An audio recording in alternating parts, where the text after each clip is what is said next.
We all saw the videos. Mr. Kokomo, could you please, permission to publish, Your You Honor. may. Mr. Kokomo, could you please publish 57A first?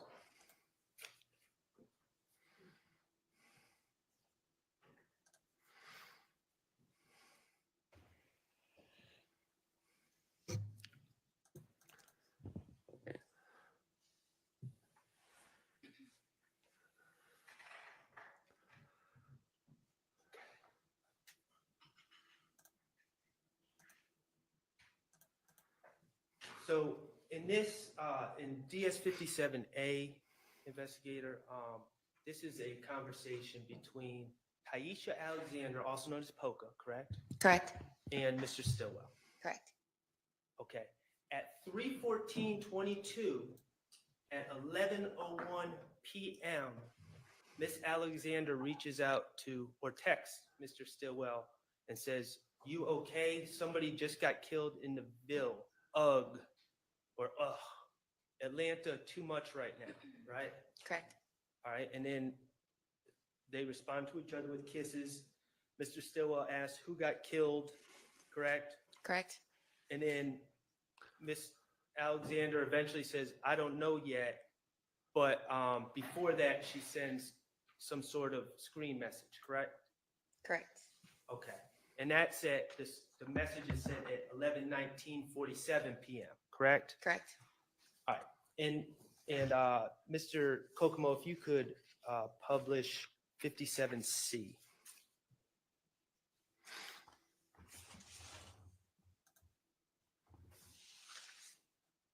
And this is the screenshot that, or the picture that Miss Alexander sent to Mr. Stillwell at 11:19 p.m., correct? Correct.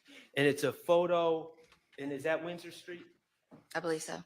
And it's captioned, "Somebody just got killed in Mechanicsville." Correct. And it's posted by someone named Ori Billions. Correct. And whenever Ms. Alexander sent this picture or downloaded it, it already had 2,000 views, correct? Correct. All right. So by that night, just based on what we see in this phone, by that night at 11 o'clock or 11:15 or 19, the word had spread about a shooting, correct? Correct. In Mechanicsville, Correct. where someone was killed. Correct. Okay. And this was not a secret. It was being spread throughout social media. Correct. Mr. Kokomo, if you could post DS50. Oh. Look at so picture somebody just got killed in Mechanicsville. Oh God. Shaking my effing head. And then Micaiah, that's crazy because somebody got killed in the same spot last night. Wait a minute. Where who was that the day before? The same spot.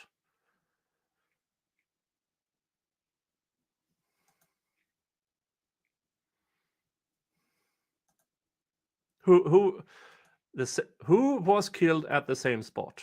That would be interesting. Is it a local gang just driving around shooting people? We don't know because they never investigated if those killings were connected. Why didn't they? Because Shannon Stillwell provably couldn't have been at the shooting the day before.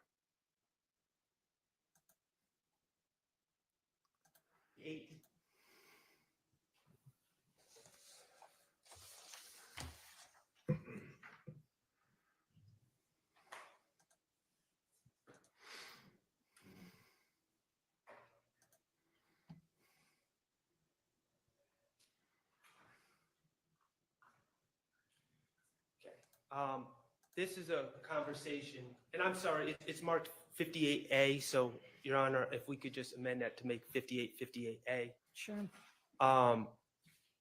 Thank you. So looking at DS 58A, this is a conversation between Mr. Stillwell and Boss Lady, correct? Correct. And you know Boss Lady to be Betty Jackson, correct? Correct. His grandma. Correct. His grandmother who raised him. Correct. At 11, Oh, Mr. Come on. Thank you. At 11:19 p.m., Shannon texts his grandmother, "I love you." Correct. Boss Lady or Betty Jackson responds, "Mama love you so much, heart, heart, kiss, kiss, kiss, because you're my sweet thing." Correct. And Mr. Stillwell says, "Yeah." I don't know if I'm pronouncing that right, but yeah, right? Sure. And then Miss Jackson gives a thumbs up, right?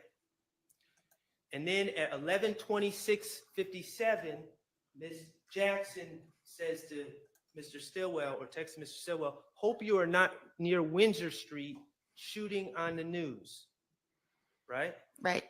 And then she says, "Answer me, please." Correct. And eventually at 11:41, 15 minutes later, Mr. Stillwell responds, "I'm at the studio, Mom." Correct. Okay. So, at 11:26, according to this conversation, not only did Miss Alexander alert Mr. Stillwell about the shooting on Windsor Street, but Miss Jackson says there's a shooting on Windsor Street, right? Correct. And it's on the news. Correct. Was this information about the shooting on the news at that point? I know that the article that Miss Alexander had, that's a female, I don't know her real name, in Atlanta, that wasn't like an ATL scoop or a news thing.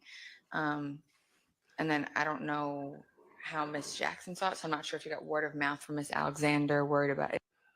the question was really simple. Was this on the news? The answer is really simple. Yes, it was. The answer is real. She actually already answered the question with he went to Fox 5, clicked on a link, and there was the news. So yes, the news was already out. Oh, and thank you, Nutty Brunette, for gifting a membership. Ayo. First off today, bringing new members today. 1. Thank you so much, Nutty Brunette. That is so nice of you. I don't Maybe know. she saw it on the news. Maybe I don't know when the news coverage began. Okay. The bottom line is by 11:26 that night, 2 different people had informed Mr. Stillwell about a shooting, a death, Windsor Street, Correct. and the word had spread throughout. It wasn't just Mr. Stillwell that was being informed. The word had spread throughout the Atlanta community that quickly. Correct. All right. And basically, the phone indicates on March 17th, 2 days later, Mr. Stillwell clicked on a news article about that shooting. We sought out the news article and then clicked on it. Okay. Yeah. He sought out and clicked on it. Correct. All right. Cool.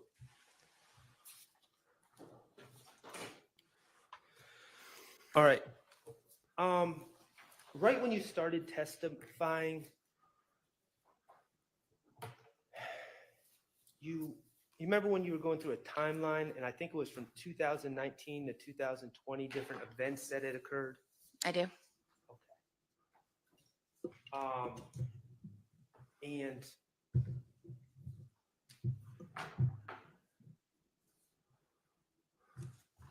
we heard a lot of names. Tanquarius Mender, right? Correct. And you said he's a member of the Rolling Crips. As well as YSL, yes. Okay, and we heard about Stephen Harris, Correct. and he's a Crip. And we heard about, I'm sorry, Stephen Harris is a member of YSL. okay, he's a member of YSL. We heard about Marcus Sims. Correct. He's a Crip. Yes. Okay, we heard about Wayne Alford. And we heard about a bunch of other names in this Correct. timeline that you were going through. Well, first of all, let me just ask you this. When you were asked about all these events, you were referring to some sort of you were refreshing your recollection with a sheet that was in front of you. Correct. Okay. That was highlighted, color coded. Correct. Okay. Did you create that sheet? Mr. Abadi had created the sheet as a timeline. Okay, so when you were testifying about those events, you were refreshing your recollection. You were being asked questions by the prosecutors, right? Correct. And then you didn't have any reports of your own with you, did you? About any of these events? No, I didn't. I was at the GBI at that time, and they were APD cases, so they wouldn't be my reports. So you didn't investigate any of these events? So the way it would work is gangs typically doesn't take an aggravated assault or a homicide or things of that nature. Again, Miss Vivorito, this is a really simple question. You weren't refreshed by your own stuff. You were refreshed by a timeline thing that Mr. Abadi put together. That's not refreshing your recollection about what you independently worked with. Jesus Christ. We will work with those units and provide them information and assist with their investigations. So the reports, I will help with the cases, but they would fall with those investigators. Did you have any reports with you when you were if your reports with you when you were discussing those? No. Okay. But you were refreshing your recollection off of a sheet of paper that was prepared by the prosecutor. Well, this is something we had discussed. There's numerous incidents, so we needed a timeline to keep them correct. That's not refreshed. That is memorizing. You got a piece of paper with a timeline from the prosecution.